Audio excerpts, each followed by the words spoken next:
Welcome back. You are watching Newscenter. The other big development we have been following is around the India-UK FTA talks. There have been reports in the Times of London that the talks have been stalled because India is upset as a result of the pro-Khalistan protests that have been taking place outside the Indian embassy in the UK. The Indian government sources have denied any such developments, saying that talks are on and the trade deal is very much on the cards as well. The UK government, the Trade and Business Department of the UK government has also gone on record to say that the latest round of negotiations on the India-UK FTA were just concluded last month and both sides remain committed to delivering an ambitious FTA. But how would these protests? Remember, India had summoned the highest serving diplomat in the UK embassy to the Ministry of External Affairs and asked an explanation for what had happened in the UK right outside the embassy. Let's get in Ambassador K.C. Singh, who's joining us right now. Ambassador Singh, how do you read these statements which are now coming from the UK, from the Indian side, denying any such report that the talks have been stalled? Do you think what happened outside the Indian embassy in the UK, those pro-Khalistani protests that we saw, that may slow down or may derail the trade talks at all? Look, there are two elements to it. One is the protest that took place, and second is the Khalistanis themselves, that they organized in England and they are able to conduct their propaganda, they're able to incite people in Punjab. Now, there are two different things. The second one, where the group is concerned, I think the Indian concern has been that not only in England, but in Canada, etc., the governments have been rather lax, and they've given a too long a rope to these people who are citizens of those countries, most of them anyway, and yet they carry on this propaganda, which is against the interests of India, the Union of India. Now, that is a long-term thing, and it's an old dispute that we have these countries. The second is immediately, as far as the protest is concerned, I think there was, to say that the protesters overran the High Commission is really hyperbolic, because the Indian High Commission was not, their gates were not breached. It's a balcony outside on which the flag was there, which also, when one individual tried pulling it down, the guards were able to pull it back. So the Indian flag was affected, but the guards were able to retrieve it. But it is true that the British police should have been there. Protesting is one element, freedom of speech.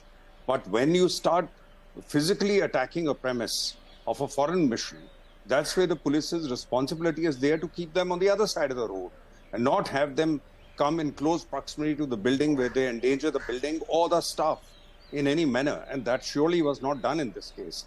Now, considering how India reacted, because we also, according to reports, removed security barricades from outside the British High Commission, as well as High Commissioner's residence in Delhi. If that was done, clearly it was not a one-off. So India was quite agitated. So even though the talks may not be called off, but I would imagine that there would be a degree of slowdown till India is able to get satisfaction on both those issues. On one, I think there have been police deployments now. They brought horses, etc. Or they would be more vigilant in future when they get to know that a protest is about to build up. But at the same time, in today's time and age, with internet, we have seen that the Iranian embassy similarly was besieged some months ago, in sync with the protests taking place in Iran over the women's headgear. So, but there the crowd was much larger.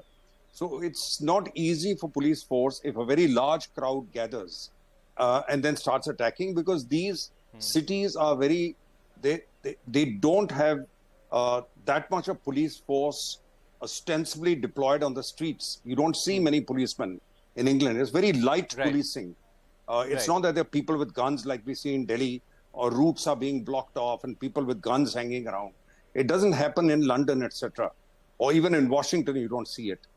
So that is one element where I think,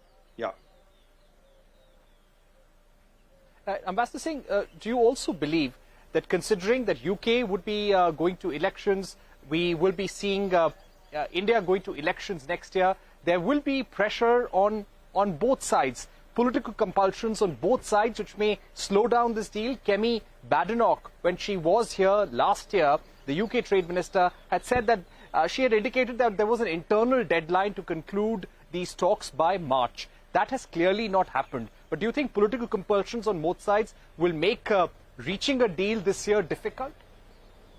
No, on the contrary, because the approach of India has been we are not joining regional groupings. We've not joined RCEP.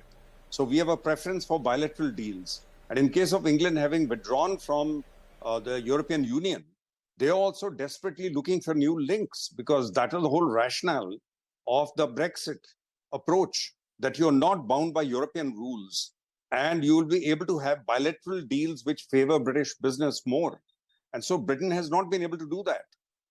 As a result, they are really desperate for having access to large markets, which is really China and India in Asia. And they would be keen to have a deal. So there, I don't think politically it's a subject where there would be opposition to a deal either in India or in England.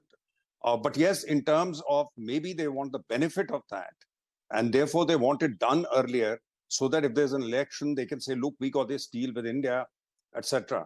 And that benefits the government having achieved something, because we've had this transition from one prime minister to the other, and the Conservatives are on the back foot.